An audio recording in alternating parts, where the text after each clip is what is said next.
Hello, I'm James Mayer, and today I'm with João Ribeiro at Quinta de Vallado for a new I Love Douro interview in partnership with Great Discoveries.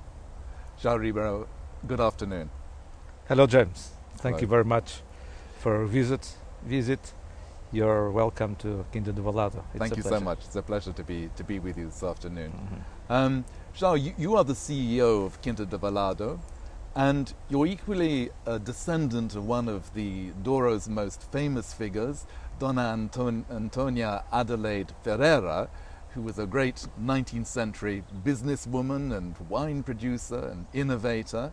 In your opinion, are family structures a particularly relevant business model for wine production? I think so, although they don't necessarily apply to all regions of the world and to all segments of wine production. I think in our case and in the case of producers who make very good and expensive wines and wines that have implied a lot of experience to produce and many generations, I think it's very important, and in our case being descendant and having a property that belonged to Don Antonia has definitely helped us a lot in our project. Yes, I suppose a lot of the knowledge you work with is like empirical knowledge that is transmitted from generation to generation. Yeah, although as you know we have nowadays two distinct areas in terms of wine production. We have the port wines, which were produced in the Douro Valley and at Quinta de Vallado since many generations. Yes. And for those, the knowledge of many generations, both in the production, but also in the aging and in the making of the different blends, is very important. Sure. But as you know, we also produce dry wines, not since a very long time, but since my generation. Yes, I would say the there's middle been of my generation. A bit of a revolution in the Douro Yes, in the yes. last 20 or 30 years. Yeah. Would you like to talk a little bit about how winemaking has evolved in your working career? Of course. So, as I said, until 20 years ago or so, the Douro region was producing only port wine. But at that time, a few producers, which were later called the Douro Boys, had the conviction that there were conditions and potential for making very good dry wines in the Douro Valley. So we decided to go in that direction, and on top of that we decided, and that was the Douro Boys project, to promote, to start with, to share the experience of the production and also to promote these dry wines together, as it was something new in the market. So this was a new reality in our place, and of course we started to use the same grape varieties as we used in the port wine, but soon we found out that we had to search for to bet on some of the grape varieties, and to search for for port wine we were planting on the south facing low altitude vineyards and with high production. Mm-hmm. And we found out that for the dry one it was not the same thing, so we started to use different or only some of the varieties and the north facing vineyards and higher altitude. So it was a shift in some of the habits that we had. Yes, it's very interesting to see the cohabitation of these two types of wine in the same region. Yeah. Port wine, which of course, as you said, is a historic wine. It's been produced for centuries, and now the new table wines or still wines. Would you say port wine is a wine of yesterday, or is it a wine of today or the future? How would you place it? No, I wouldn't say it was the wine of yesterday. I would say that at this moment it's not so easy to find new consumers for fortified wines, for sweet wines and high wines with high levels of alcohol, but the market is still there. So the market has been more or less stable, growing a little bit last year. So the market is there mainly, and we are. I believe that the consumers for the very high quality ports will stay there because it's really a very, very pleasant wine to drink. Right. So more of a collector's wine, or for people who yes, got I'd a lot say of so, wine and for people who have time and space and money to keep the wines, these port wines, in good cellars, yes, and open yes. them in special occasions. Yes. And for instance, I will mention England. In the traditional houses in England, they all have port wines in their cellars, and they open them for special occasions, for Yes, special that's true. lunches. Yes, yes. When they have guests, when they have parties, Yes. they always open a good bottle Yes, of port yes, wine. yes. So I wouldn't say port wine is only from the past. For us, it's still an important Yes, yes. product, and we are investing in making better and better old Tawny and vintage ports. Right, right. And if you go to America, for instance, and you say, I'm João from Quinta de Vallado, is it a help for you in selling your still wines, your Douro DOC, to say, okay, we are the region that also produces port wine? Yeah, I think it's a door that can be opened easier than if we did not have the port wines. Right. Although the problem with selling the dry wines is that, although when people taste the wines, they agree that they have a very high quality. Although we have very high scores from guys like Parker yes. and Wine Spectator, very often the buyer says, okay, your wine is fantastic, I love it. But the consumers at my wine shop or at my restaurant, they will not buy it because they don't know it and they don't want to risk.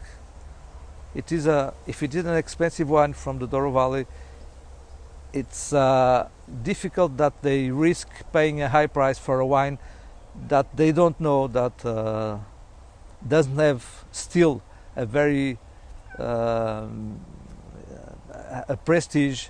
So it's a barrier that yes. it's difficult to. It's strange, this gap that exists between, as you said, the attention the Portuguese wines are getting through top journalists, Robert Parker, etc., competitions, and the perception of the guy or the woman who goes into their supermarket and says, okay, a wine, 50 euros, ooh, I better go to France instead, or, But James, it takes South time. Africa.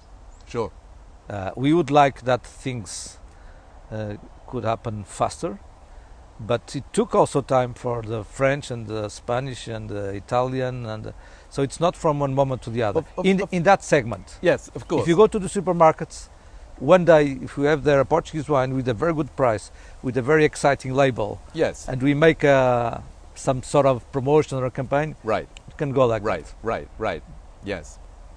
So do you have one idea how this could evolve, and it might be possible to sell wines at a it's more evolving price? slowly, but on the other hand, we don't have very big volumes of those very good wines. Yes. So if from one day to the other the demand was going like this, we would be sold out quickly. Sure. So I think it's going steadily, and a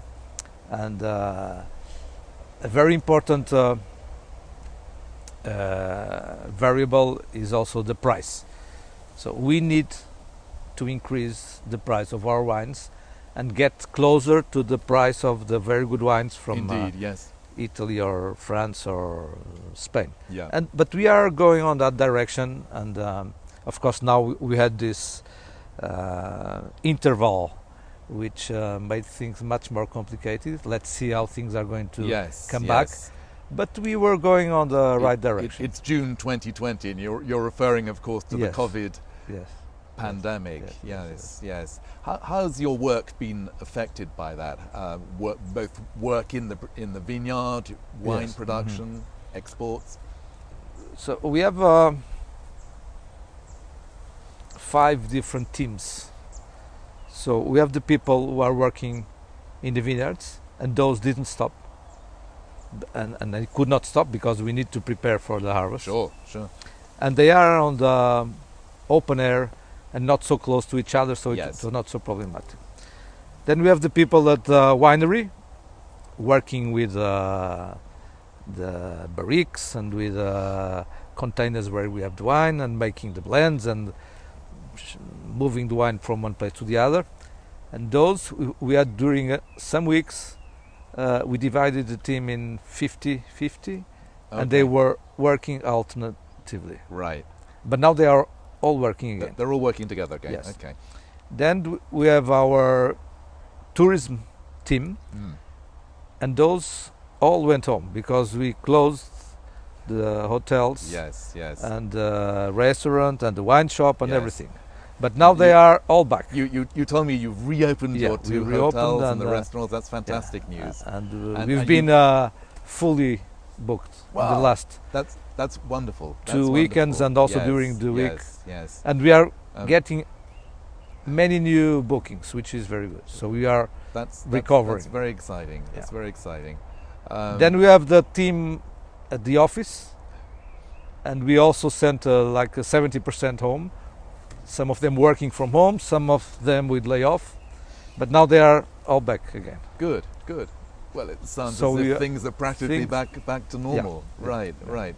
And what about export sales? I know that exports account in a normal year for about 50% of your... A bit less than that. A bit less. A little less, okay. But so we sell both in Portugal and abroad to different segments, to the off-trade, supermarkets, and to the on-trade, restaurants. Export is mainly on-trade, so mainly restaurants. So it was very strongly reduced. Yes. We kept selling a little bit to countries where we sell to supermarkets. And in Portugal it was the same. To restaurants, 0 during these 3 months. Right. But we increased our sales to the off-trade. Oh, did you? Yes. By 30%. So it didn't compensate for... Yes. But anyway, we have revised our budget for this year with an objective of doing 60% of what we've done last year. Okay. Yeah. And that is more or less breaking even. Right. But now I do not know. So quite a tricky year in some ways. And during the lockdown period, have you been able to sell more online? Has there been a lot of the people I'm talking to have said, we've had demand online, or we've set up online programs? We didn't want to. We have an online shop. Yes. But we didn't want to promote it too much, because we didn't want to make a lot of competition to our traditional partners. That can be complicated, yes. Yeah, that can be. But also, we thought that the basis is so small, right, of what we sell online, okay, that we would need to increase many times to be to compensate, yes, for what we are losing in the other channels. So we sort of let it go, and we increased maybe 300%, but on a very small. Right. Last time we spoke, you told me that you just received some good news. The prestigious French business school, INSEAD, has created a case study, right, modelled on Quinta de Vallado. Lucky students. Yeah. Why do you think this is? It was a surprise to Yeah. be Really? It was a surprise to me, a big surprise, and it just happened. It was on the beginning of this month, and I was supposed to go there for the lecture, Ah, yes. but it was on Zoom How disappointing, yeah. with 160 students around the world, because most of Good. them also went away from Right, France. right. But it was very, for us, very a big honor, Yes. and I think that it had the reason why they chose Quinta do Vallado and Portugal. I think it's because Portugal was everywhere around the world was being spoken and mentioned it, and everybody was had the intention to come to Portugal. So it was on the news, Portugal, Yes. and also the wine, and also the fact that it was we really had a good growth and increase in visibility and different new products. So Great.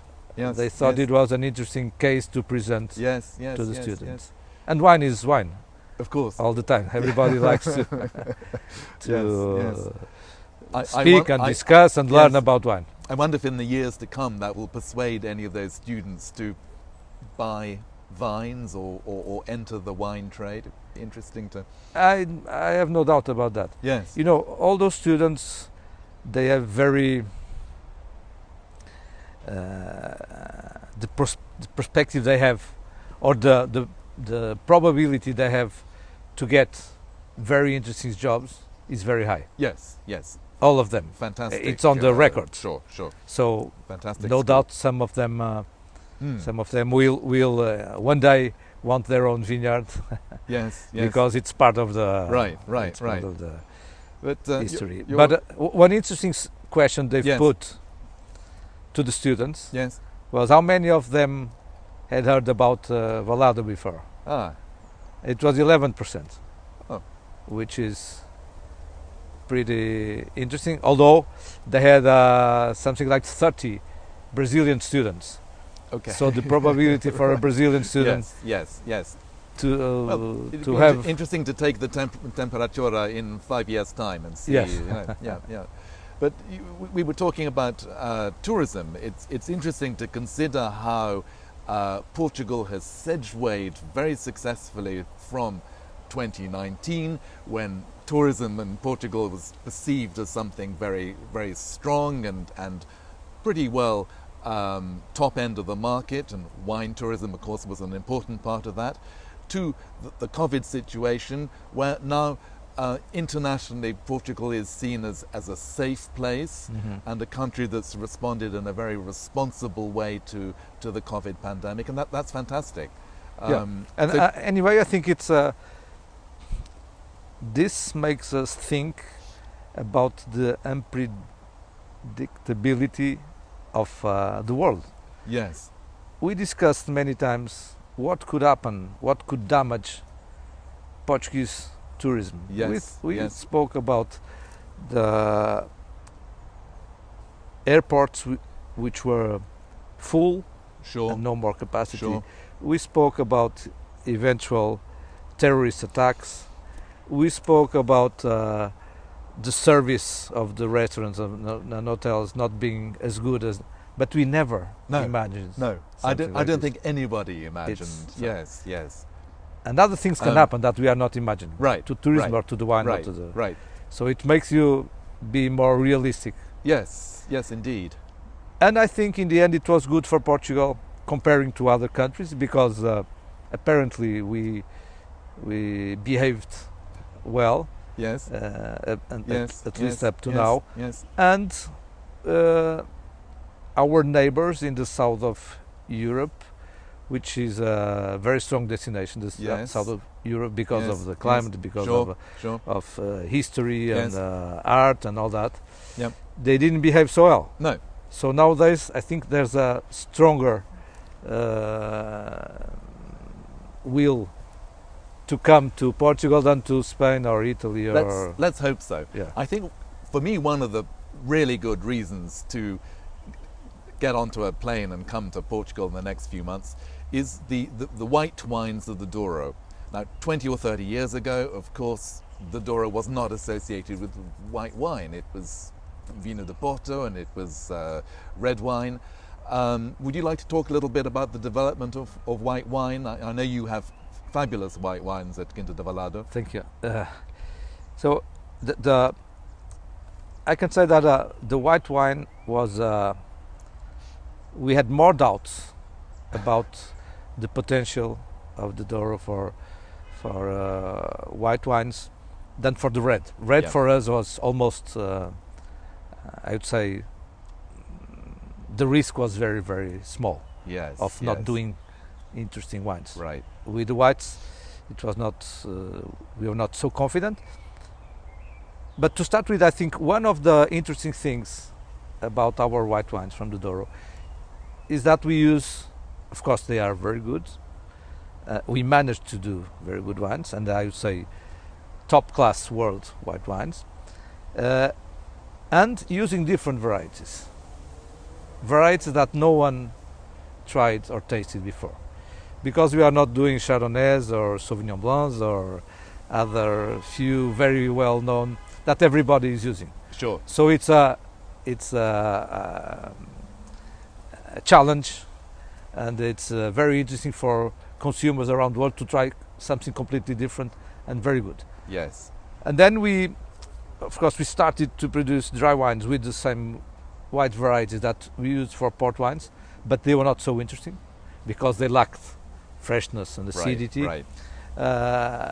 And we started new or different varieties that existed in the Douro, but they were not so used. And they were not so used because they were not so interesting for port wine. They didn't have enough sugar or enough yields, so people only planted them in very small quantities. But we found out that we could do very good wines with those, and we also started different techniques like north-facing vineyards, higher altitude vineyards. Yes. And the very exciting thing about the Douro vineyards is that in the same property, at Vallado, for instance, we have very different terroirs within the same property.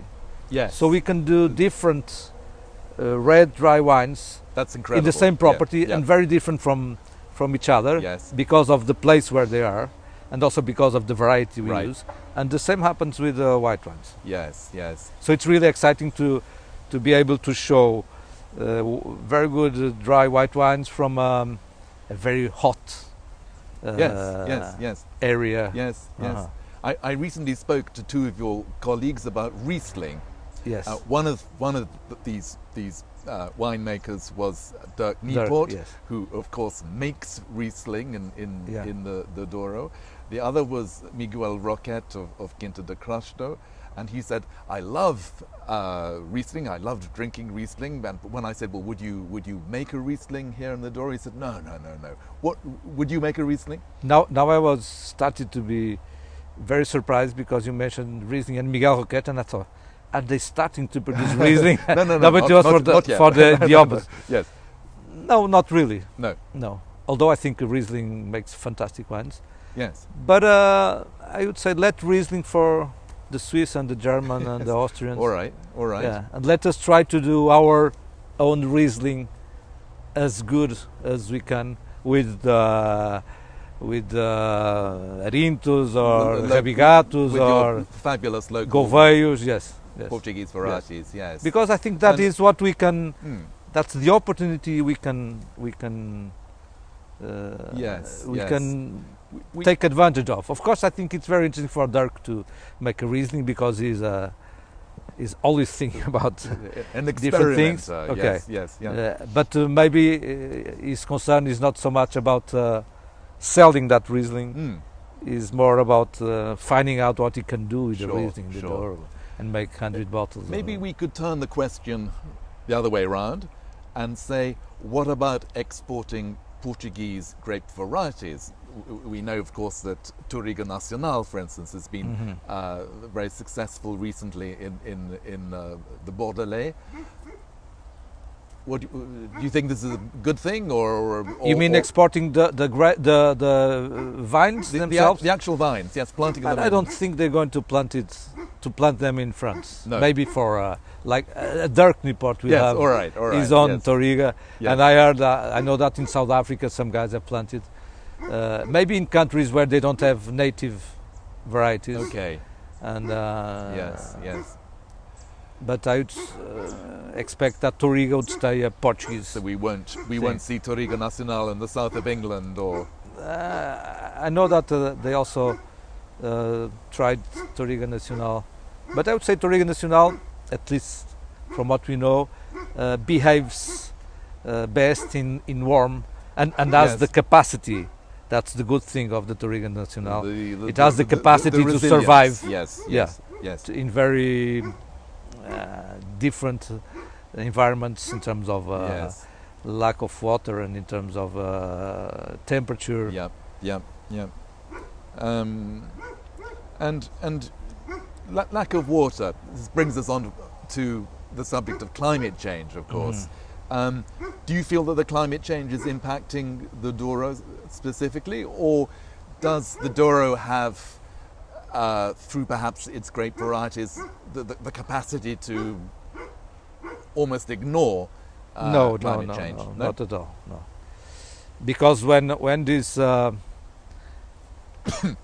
okay, you can speak about the climate change in terms of the slow warming of the atmosphere, of the oceans, of the melting of the.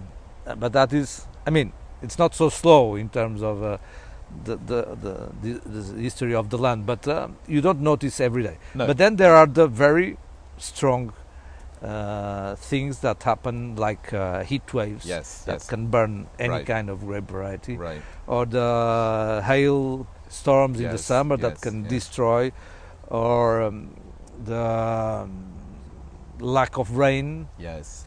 or the warmer winters and springs that that anticipate the beginning of the harvest. Yeah. So those are phenomena that can destroy your production in 1 year. Yes. Sure. And that is, we've been noticing that without any doubt. Yes. Mm-hmm. João, we're now beginning to return to a kind of normal life after lockdown due to COVID. Do you have any particular projects for the rest of the year, or how do you see this post-lockdown phase? Mm-hmm. Okay, in terms of short measures, short term. term things that we've done, we've tried to take advantage of the off-trade growth and making better deals with our off-trade partners, and we tried to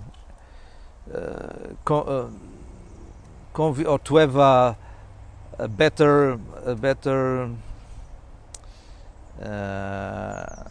visibility of our tourism infrastructure, because we expect that all Portuguese will stay in Portugal and will come more to the inland, to the yes. In medium term or long term, I think it's still too early. Right. To understand if we need to do any. But we still believe in the strength of the tourism, and we have plans to increase a little bit our infrastructure. That's great. It Yeah. in the short term. Yes. Well, in the meantime, any Portuguese person who's able to spend their holiday in the Douro this year, I think they're very fortunate. Thank you. João Ribeiro, thank you so much for this very stimulating and enjoyable Thank you conversation. so much, James. Thank you for It was a big pleasure. welcoming us.